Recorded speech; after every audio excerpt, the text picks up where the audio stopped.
خان بابا ویل کېږي چې په افغانستان کې طالبانو د جینکو په تعلیم باندې بندیز لګولې دي، سکولونه بند کړي دي او ډېره غوغا روانه ده په دې خبره باندې چې دغه د جینکو تعلیم بند کړي دي. تاسو د دې په حق له څه وایئ؟ اعوذ بالله من الشیطان الرجیم، بسم الله الرحمن الرحیم. زما په خیال چې هغه د جینکو د تعلیم نه خو انکار نه دی کړی، زده کړو نه انکار نه دی کړی، خو دا غواړي چې د ګوره د هر قوم دا حق دی چې د خپل فکر، د خپل نظریې، د خپل ژبې، جامې، دود، دستور دننه، خپل تاریخ دننه خپل نصاب راوړي. نو دا زما په خیال د افغانستان د خلکو هم حق دی، اوس د موجوده حکومت هم دا حق دی چې خپل د خپل خوښې نصاب راولي. نصاب په هغې کې څه بدلون راولي؟ نور خو ساینس او هر څه خو یو دي، دا خو نشي بدلولی که نه، خو طرز به وله بدلوي.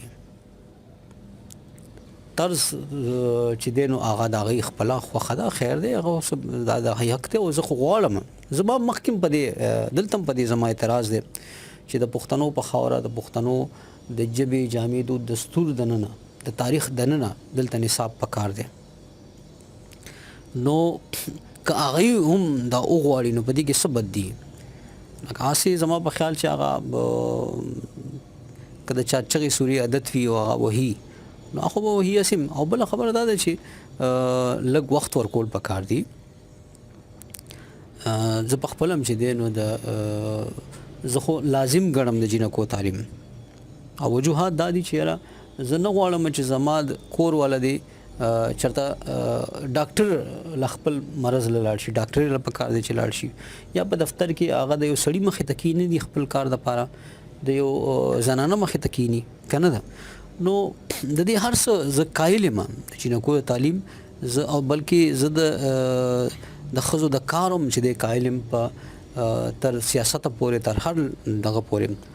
خو دا حق ورکول پکار دي چې هغه د خپل فکر، د خپل نظریې، د خپل جامې، د خپل ژبې، دود، دستور، د قوم خپل هر څه پکې خیال وساتي او د هغې مطابق یو نصاب جوړ کړي، طرز د نصاب جوړ کړي. نور ګوره ساینس د دنیا ټول یو دی، دغه یو دی. نور ترقي پرمختګ چې دی دا په ساینس کې ده، که داسې نه ده.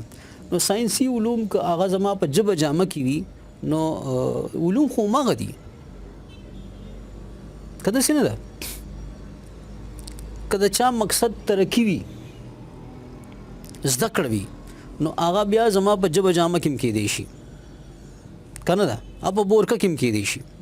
او که نه چا مقصد چې دی نو هغه څه نور څه وي، د بل قوم، د بل نظریې ته کار کول وي، د هغې په معنی باندې چې دی نو زما هغه د تعلیم او یونیفارم او د پرمختګ په نوم باندې هغه بل قوم ته زما په خاوره باندې کار کوي، نو دا زیاتې کوي. هغه باسي چغې سوري وباسي، دې ته قتل نه دي پکار.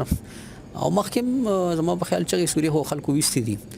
نو زه په دې فیصله ډېر خوشحاله یم او پښتنو له هم پکار دي کم چې ناپوهه یې هغې ته به زه صرف دومره وایم چې ګورئ ستاسو بیل وجود دپاره دا لازم ده چې ستاسو په خاوره، ستاسو د ژبې، جامې، دود، دستور، ستاسو تاریخ مطابق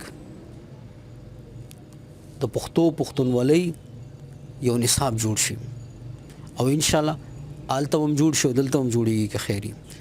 نو الله تعالی دې د پښتنو مرستیال شي، الله تعالی دې پښتنو ته پوهه ورکړي چې دوی متحد شي او د یووالي، امن او پرمختګ په لار روان شي. مننه. علم خان.